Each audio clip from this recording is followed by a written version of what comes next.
Hey, what's going on, you guys? So here I am going to show you how do you add Blue Willow AI art to your own private Discord server. Now this is going to be straightforward, so let's start.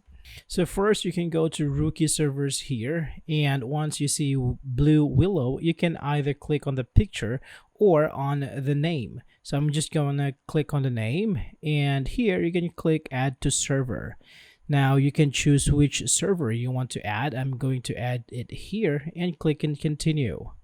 Now here I will click on authorize and just confirm that I am a human, and now I am authorized.